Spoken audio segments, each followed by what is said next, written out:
As we approach the 20th year of the adoption of the UN Declaration on the Rights of Indigenous Peoples next year, Indigenous peoples in Asia acknowledges the significant gains achieved by Indigenous peoples at the international level, where Indigenous peoples' issues and concerns are given more visibility and action by state parties in multilateral spaces.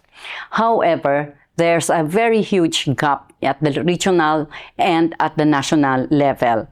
Asia is the home of more than 300 million Indigenous peoples, which is 2/3 of Indigenous peoples globally.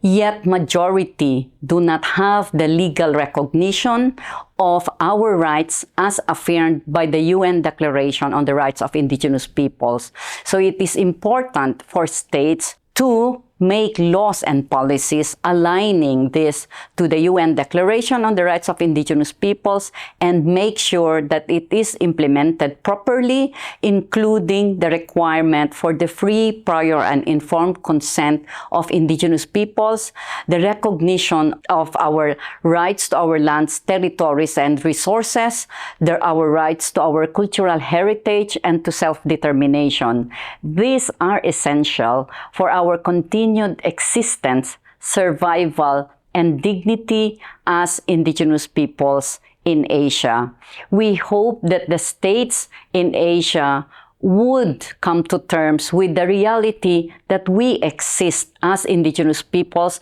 and we are contributing to the development and conservation of our communities, and we want to establish partnerships with states